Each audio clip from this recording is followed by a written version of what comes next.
Do you think she has a future nationally as a presidential candidate? I don't know about a presidential candidate, but I would never put anything past this stupid country. So people are already complaining that you're calling the United States a stupid country and giving you a chance to clarify. I don't need to clarify. It is. Well, tell me why you think the United States is a stupid country. Because Sarah Palin could be president. I mean, please, do I need to expand on that anymore? Yeah, I do. I think this is, in general, I mean, it's a big country. That's the great thing about it. There's 300 million people here. So within this large country, there are tens of millions of very bright, intelligent people, you know, the ones who are watching us, not the ones who are writing the emails.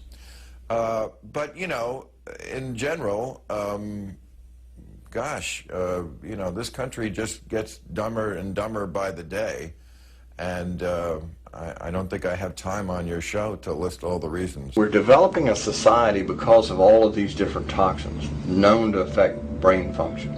We're seeing a society that not only has a lot more people of lower IQ, but a lot fewer people of higher IQ. In other words, a dumbing down, a chemical dumbing down of society. So everyone's sort of mediocre.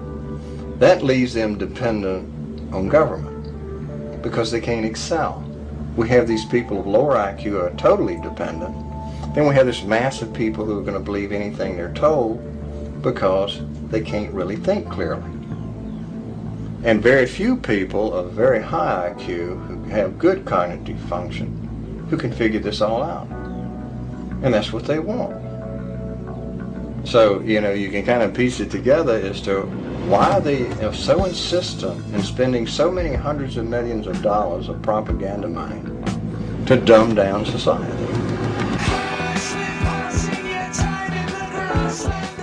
I think that this bomber isn't Al-Qaeda, isn't anything like that.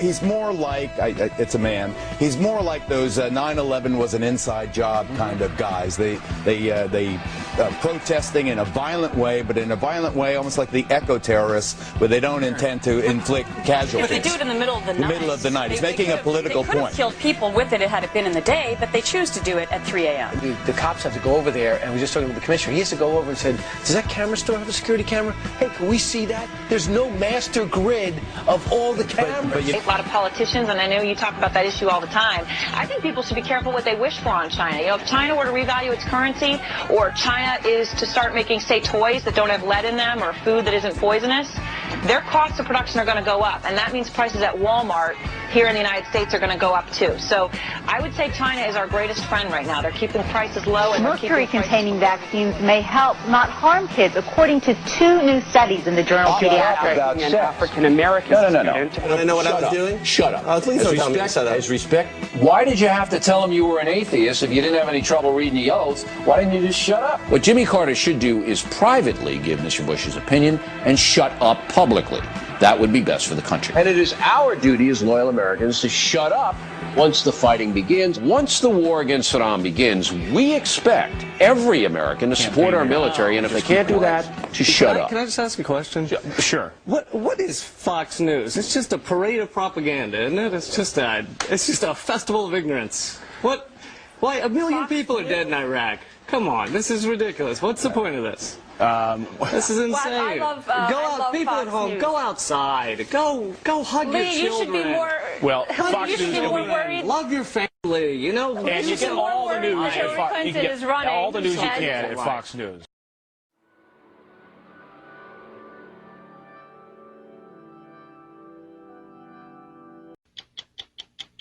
Dr. David Bellinger is worried about what he calls the dumbing down of America. He studies the effect of chemicals on children's health and says that Americans have lost millions of IQ points due to exposure to neurotoxins. Children's brains are being affected by their chemical exposures, and increasingly at lower levels than we had previously thought.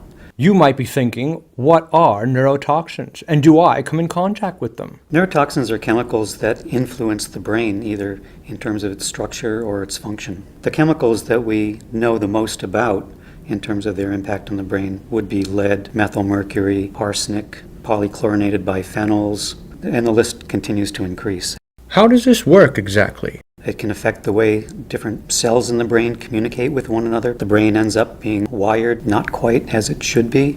How are you able to pinpoint that the loss of IQ points is due to these chemicals? It is a challenging methodological issue. We look at the findings of multiple studies, and if they're all pointing in the same direction, then we start to have more confidence in the conclusion that the chemical is doing something bad to the brains of the children. If we know these chemicals are such a problem, then why do we still use them? These are not strictly scientific questions.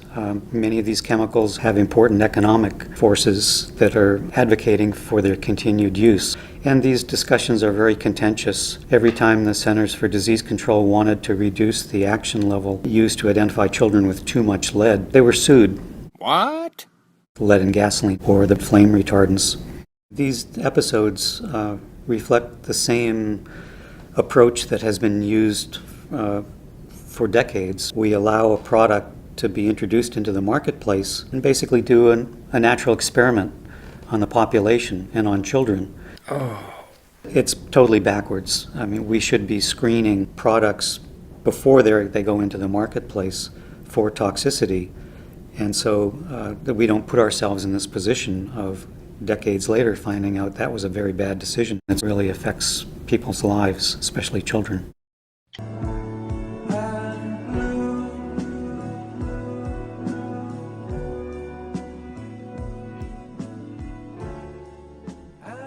Edward L. Bernays is regarded by many as the father of public relations. He was born in Vienna, Austria. Bernays was the nephew of Sigmund Freud. Bernays pioneered the use of psychology and other social sciences to design public persuasion campaigns. He published several scholarly works, still used in universities worldwide today. And he also spearheaded the national campaign to fluoridate the water supply of America through the Fluoridationist of the Public Health Service.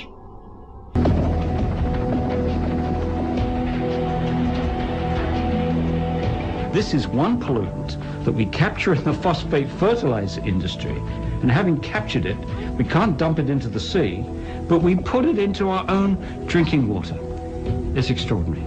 Fluoride in our water supply is a very real and ever-present risk to our population at large. Dennis, let's make sure we're clear on this. Fluoride, it is in tea, it's in coffee, it's in water, it's in bread, it's in toothpaste, but it's actually a poison, right? It sure is, and here's the quickest evidence. Go to your bathroom and pick up your toothpaste, and you'll see a warning that if a child swallows more than a pea-sized amount of toothpaste, call poison control. Wow. The protected pollutant status that fluoride enjoys within EPA and other federal establishments is remarkable, as the charts over here show. Last November, concerns over excess fluoride prompted the American Dental Association to warn parents not to mix baby formula with tap water during an infant's first 12 months.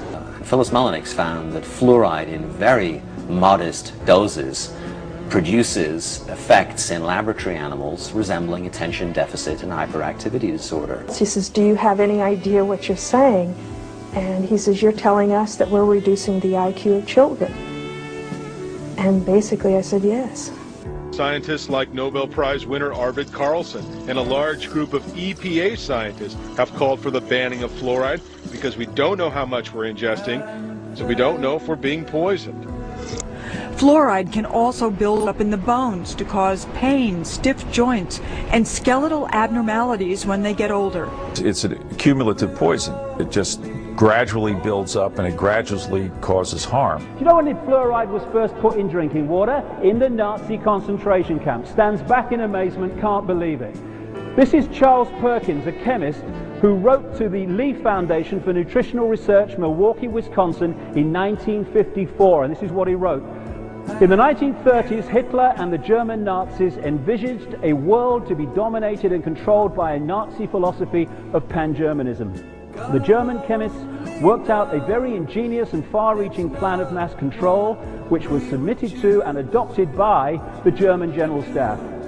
This plan was to control the population in any given area through mass medication of drinking water supplies.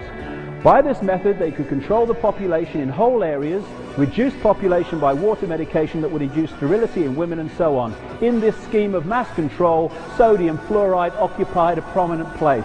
That's what it's about.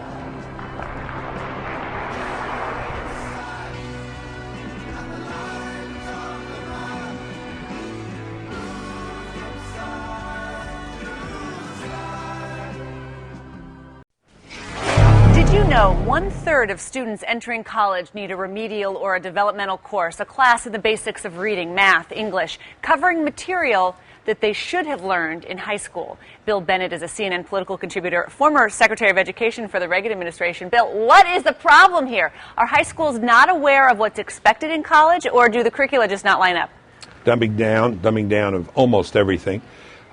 Grade school, middle school, high school, and college. That's the problem. When I toured the country, when I was Secretary of Education, went to 120 schools, what I found was this.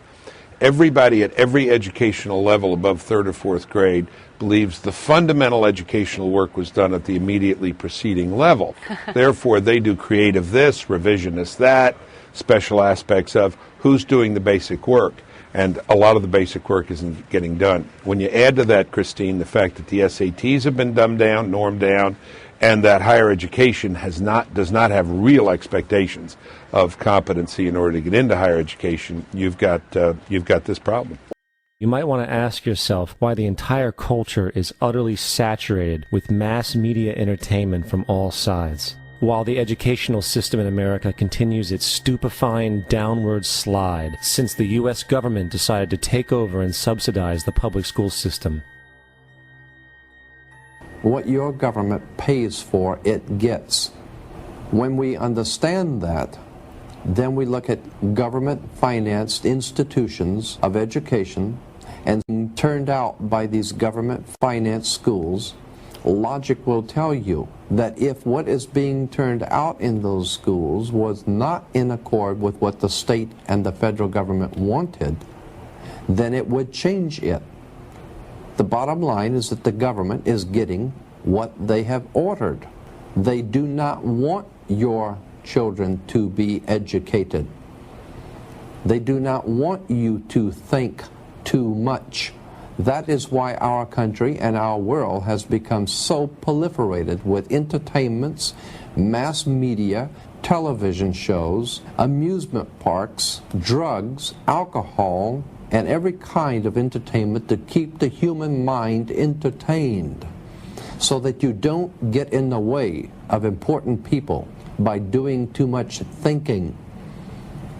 You had better wake up and understand that there are people who are guiding your life and you don't even know it.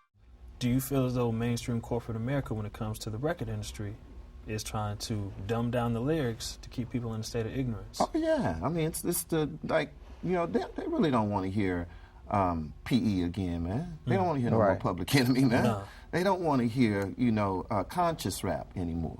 Why not? Well, first of all, it keeps Black America in check, because you're only going to grow as much as you see or you hear. You know, so if they bring back PE when, you know, you're talking about a group that would tell you go picket this company or go do this, and do it the legal way, man. You know, that's another thing. You know, the lyrics today are quick to pick up a gun, and if you're quick to pick up a gun, they got a place for you. They building them every day. You know, so it's a setup. You know what I'm saying? You pick up a gun, or look, let me tell you, you know, I'm slinging cane on the block. You know, but they don't know that's a complete setup, little brother. They already got their game down packed. They know your moves before you make them. So, nah, it'll be, but it is. Don't get it wrong. Hip-hop has always been challenged. It's always grown. And I do think we've came a lot farther since Biggie and Pac. But we still got, like, so much farther to go. It's just, and, you know, hip-hop is the #1 selling type of music out there. So that's why it's attacked a lot. But my mind has been thinking so clearly about what I need to be doing with my music. Like, I'm ever so focused right now on what I need to be in it, on the direction that I need to be going with my music. And basically, what I'm doing is I need to just put more of the information that I know into my music, because I've been holding back a lot. And the reason I've been holding back a lot is just simply because I don't want to turn off a lot of my fans, man. My fans on the street, my fans in the hood. And I gotta have the right approach with the shit that I'm trying to say. You know what I'm saying? I don't want niggas to look at me like I got love for KRS, Mos Def, all the conscious rappers, but I don't want niggas looking at me like that, man. You know what I'm saying? Because niggas in the hood really don't respect these niggas. You know what I'm saying? They dig what they doing and shit. Like, niggas look up to Mos Def, man, as far as what he doing with his career and his movies and his music. But as far as on some hood shit, niggas ain't respecting these dudes, you know what I'm saying? Like, niggas got respect for KRS-One and all that, but to tell you the truth, man, niggas ain't buying that shit no more, man. You know what I'm saying? Like, truthfully, you go to any hood and ask them when's the last KRS-One album they bought. Ask them when's the last Mos Def album they bought. You know what I mean? Any of these conscious rappers, Common, Talib Kweli, anybody that you would consider a conscious rapper or whatever. And conscious means that you're conscious of what's going on in this world. You're fixed. The first time you ever heard me say Illuminati with my mind, soul, and my body, you knew P was on some other shit. You know what I'm saying? I've been on some other shit. But I ain't want to go too far with it because I ain't want to turn off my fan base, man. My fan base is the hood. I got the front line. I got the projects across America and across the globe. There's hoods in London. There's hoods in Germany. There's hoods everywhere that respect and love what I do and what Mobb Deep do. You know what I'm saying? So I ain't want to turn off those fans, man. You know what I'm saying? Because a lot of those fans are unconscious. They sleep still. They don't know what's going on. A lot of them are conscious. So I had to mix the medicine with the food. That's what me and Have always say. You gotta mix the medicine with the food. So they eating the food and they don't even know they getting some medicine in there. And that's what I've been doing. Like the I Shot Your song with LL, Keith Murray, and Foxy Brown, Fat Joe, and everybody that I did. That's what I said. That's the first time I said Illuminati with my mind, soul, and my body. You know what I'm saying? That was mixing medicine with the food. I'm making it happen now. And I'm a powerful nigga because I got millions of fans with Mobb Deep and Prodigy. You know what I'm saying? So, come on, man. I'm using that power. Pac was a powerful nigga too. Pac knew about all that shit. Why you think they murdered that nigga? It wasn't no rap war. It wasn't because he jumped that nigga Orlando. No. That's a motherfucking lie. The government killed Pac. The feds had something to do with it. They set that nigga up. And they had something to do with Biggie getting killed too. And then they tried to make it look like a rap war. Yo, if Pac was still alive, we would be on the same team. Why you think I said that in my rhyme on the Return of the Mac? If Pac was still alive, we'd be on the same team. We got bigger fish to fry than that nigga Supreme. And when the bigger fish I'm talking about is this motherfucking government. This corrupt ass system and these motherfucking cops. Like fuck beefing with Supreme. Like nigga, and whoever, and the niggas that set Pac up, I ain't even gonna say no names. They know who they are. Niggas that set Pac up in Quad Studio and had him shot. Yo, basically what I'm trying to say is, fuck beefing with all these street niggas.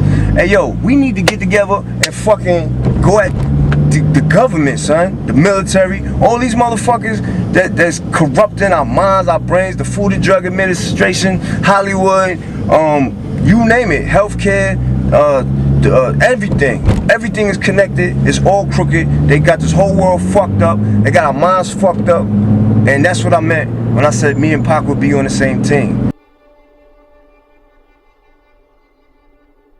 And the weapons they are using against you are in your very homes, entertaining you and your children, and gradually indoctrinating you without you even realizing. In today's society, people are spending more and more time engaged with modern media. Television, cinema, computer games, the internet, popular fiction and popular music are an integral part of our lives. Yet these provide a vast expanse on information, which you are taking either consciously or subconsciously into your mind. Information on society ranging from ideals and morals and the difference between right and wrong to the way societies and economies should be structured is passed before you every single day. These media play a significant role in providing the basis for determining an individual's view of the world and everything that exists. Thus, any one group in complete control of this information placed on these media will in effect have the power to indoctrinate practically the entire populace of the world to their way of thinking. And it is this fact the Freemasons are exploiting. The Masons are using the entertainment industry in particular to condition people to their way of thinking, either openly or subliminally. The methods they use vary, but the goal is the same, to impose their beliefs, their ideology and their objectives on you in such a way that you begin to think of them as your own.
The origins of psychological warfare were in Nazi Germany, and in the Nazi ideology, they had something that was called Weltanschauungskrieg, which means worldview warfare.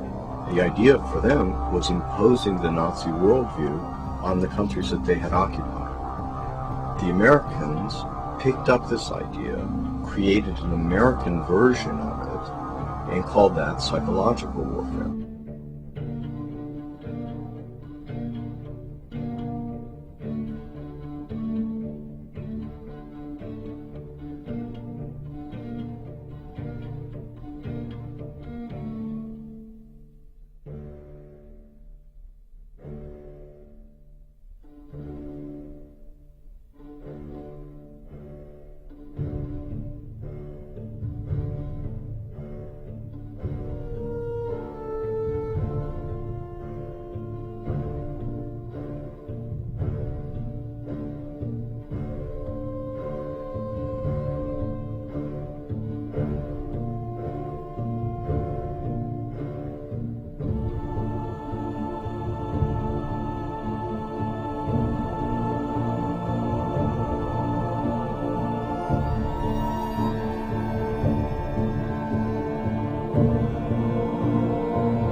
The all new Alma balls.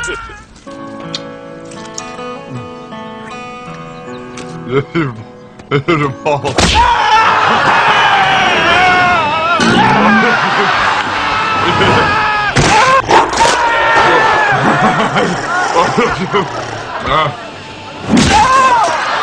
They're gonna get hit in the balls.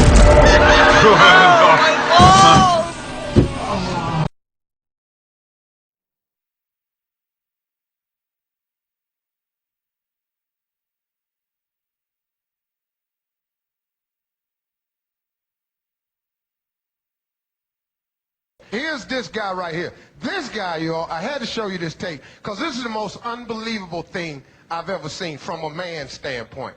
There you go. Show this tape. I can kick myself in the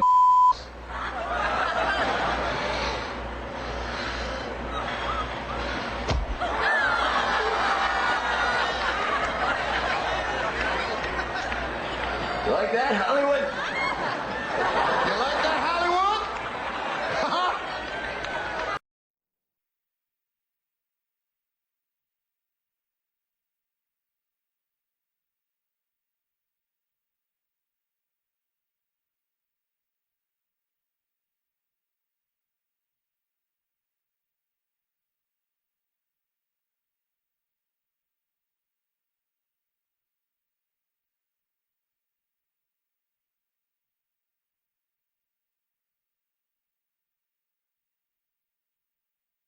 What do I do every day, Mum?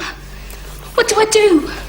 Get up, catch the bus, go to work, come back home, eat chips and go to bed. Is that it? It's what the rest of us do. But I can't. Why? Because you're better than No, us? I didn't mean that. But it was. It was a better life. And I don't mean all the travelling and seeing aliens and spaceships and things, that don't matter. The doctor showed me a better way of living your life. You know he showed you too. That you don't just give up. You don't just let things happen. You make a stand. You say no. You have the guts to do what's right when everyone else just runs away. This is today's flat Earth. The fact that we live in the cutting edge of human evolution. The cutting edge of how far humanity has come. Turning a planet of enormous beauty into a shite hole ain't the cutting edge of human evolution.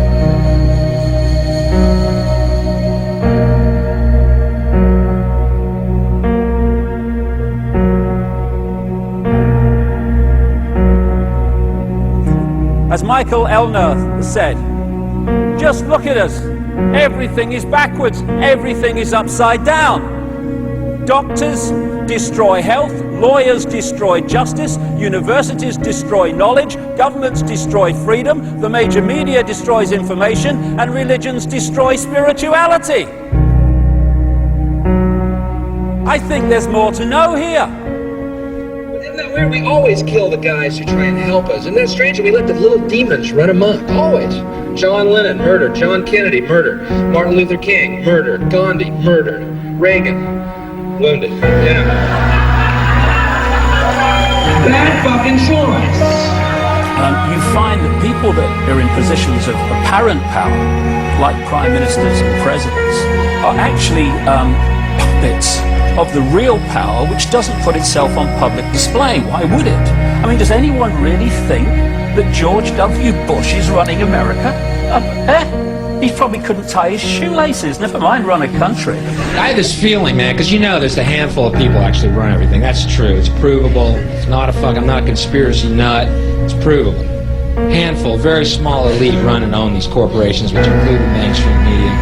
I had this feeling who's ever elected president, like Clinton was, no matter what your promises you promise on the campaign trail, blah, blah, blah, when you win, you go into this smoky room with the 12 industrialist, capitalist scumfucks who got you in there, and you're in this smoky room, and this little film screen comes down, and a big guy in a cigar, roll the film. And it's a shot of the Kennedy assassination from an angle you've never seen before. It looks suspiciously off the grassy knoll. And then the screen goes up and the lights come up and they go to the new president. Any questions? Just what my agenda is. First we bomb Baghdad. You got it. What I am is frustrated at watching Orwell's 1984 unfold in front of our eyes by the day, while people focus on who shot Phil Mitchell. That is frustrating, because my children and your children, thank you, are going to have to live, indeed, in the timescale, so are we, because we're living in it now, when the most basics of freedoms are being taken away. The average man and woman is in a trance. They get home from work, they don't even talk to their children. They turn the television on, and they let those corporate messages set the agenda in their lives. All you ever hear about in this country is our differences. That's all the media and the politicians are ever talking about, the things that separate us, things that make us different from one another. That's the way the ruling class operates in any society. They try to divide the rest of the people. They keep the lower and the middle classes fighting with each other so that they, the rich, can run off with all the fucking money. Fairly simple thing happens to work. You know, anything different, that's what they're going to talk about. Race, religion, ethnic and national background, jobs, income, education, social status, sexuality, anything they can do, keep us fighting with each other so that they can keep going to the bank. Divide and conquer is the motto. And as long as people continue to see themselves as separate from everything else, they lend themselves to being completely enslaved. We've all seen vast herds or flocks of sheep controlled by a sheepdog and an authority figure called a shepherd. You imagine if just a significant number, not even half, of those sheep said, we're not going to succumb to fear of the sheepdog, and we are going to go our own way. And those sheep start going in their own way, they start expressing their uniqueness, and they stop acquiescing with the authority figure and succumbing to fear. Where's the power of the shepherd now? Where's the power of the sheepdog now? They have no power except in acquiescence by the mass of the sheep to the perceived power that they have. We need to start seeing humanity in these terms very, very quickly. I've seen these ants do great things. And year after year, they somehow manage to pick food for themselves and you. So who's the weaker species? Ants don't serve grasshoppers. It's you who need us.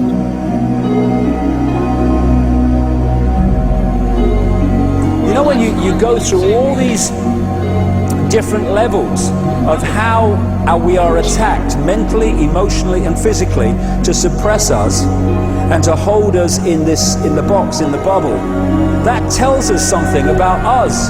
What people don't realize. Oh, it's negative. No, it's not negative. It's extremely positive if you want to use those terms, because it's telling us who we really are. The level of suppression on multi-levels, in multi-ways, that they've had to go to and continue to go to hold us in servitude, shows the potential of genius and magnificence that we really are. And that's our natural state. This is the difference between the power of our Creator and anything else, particularly evil. That you can go into a pitch black room full of evil, full of darkness, and light a little candle, and instantly that darkness flees. But you can't do the opposite. You can't go into a well-lit room full of truth and wisdom and righteousness and joy and health and harmony with the universal power. You can't take any amount of darkness and go into that well-lit room and have any effect whatsoever. That is the metaphor which I frequently think of when I think that I'm not empowered. It is the greatest lesson for me, and I think for everybody else, to know that we're on the winning side and that we're winning.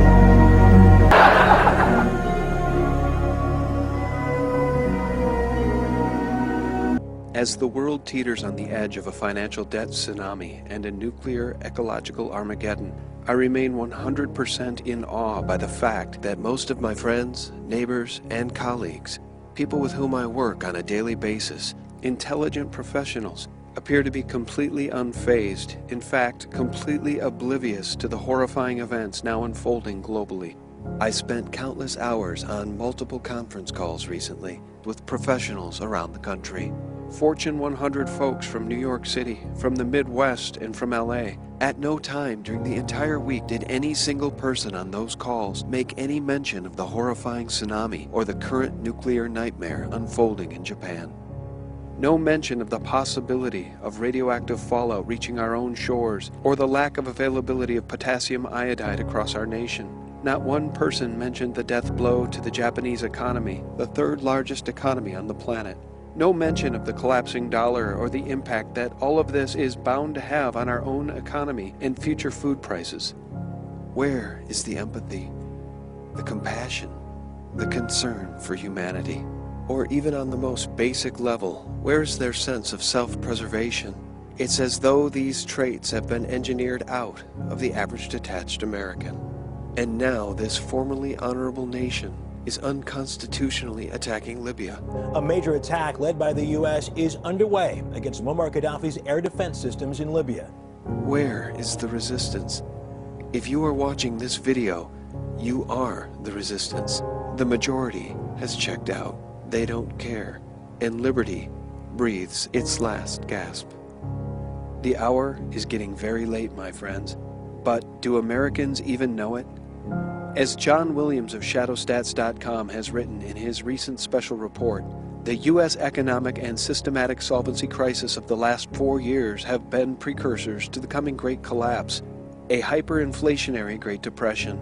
Such will encompass a complete collapse in the purchasing power of the U.S. dollar, with no viable or politically practical way of balancing U.S. fiscal conditions and avoiding this financial economic Armageddon. The best that individuals can do at this point to protect themselves encompasses building a store of key consumables such as food and water, and moving assets into physical precious metals and outside of the U.S. dollar.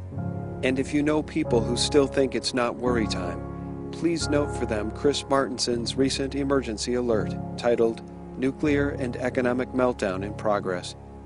Chris notes in his emergency alert, quote, "I have not been this concerned since October 2008.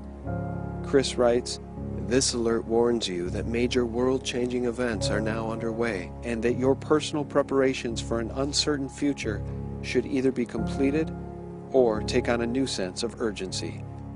My friends, these are sobering times, yet so many of the people we know in our daily lives remain drunk on pop culture and nonsense. They do not recognize any of these dangers. For those of us who are paying attention and who are showing the appropriate level of concern for our fellow human beings, our neighbors, and our families, it can feel like we are living in the Twilight Zone. Friends, we must not lose faith, and we must not lose hope, but we must take heed. We must speak out, and we absolutely must prepare.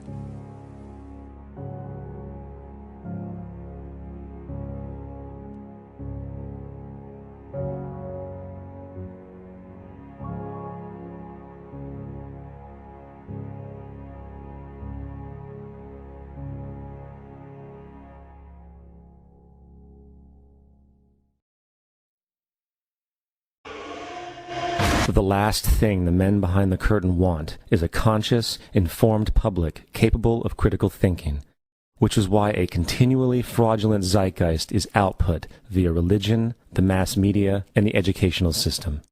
They seek to keep you in a distracted, naive bubble, and they are doing a damn good job of it.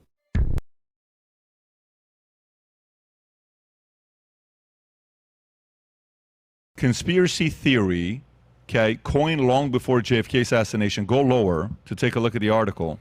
Okay, claim the terms conspiracy theories were created by CIA agency following APS assessment. False recorded use of the phrase conspiracy theory dates back to 1863, and it was notably invoked reports following the 1881 shooting. Then President James Garfield, more than 60 years before the CIA was established. An academic review of the digital library found the term conspiracy theorist has been published at least in the last. What do you say to something like this, where they're quick to jump on it to say CIA didn't come up with the conspiracy theory? You mean that they're calling it a conspiracy theory? Yes. That conspiracy theory came from the CIA? Yes. Go read the Church and Pike documents. The Church and Pike Committee was the most effective House and Senate oversight of the U.S. intelligence agencies. They received death threats. They were followed and intimidated. They came up with it. So it's not like we pulled it out of thin air. The Church and Pike Committee discovered not just the heart attack gun, which is a real thing, by the way. They discovered a gun that they could shoot somebody and make it look like they had a heart attack, fake an autopsy. But they discovered that the Central Intelligence Agency, via Operation Mockingbird, a real thing, used the term conspiracy theory and got it into public opinion as a way to try to discredit dissident opinion. It's in the Church and Pike documents, so people can read it for themselves. The Church and Pike Committee was... What year did it? Was it 70-something? Yeah, if I'm not mistaken, 76, right? Yeah, I mean, it's all there. There are thousands of pages of documents that most Americans aren't even aware of. You'll learn more about your government. I can never pronounce it right. COINTELPRO, Operation Mockingbird. There's 5 or 6 of these projects that the intelligence agencies are running that the Pike Committee uncovered.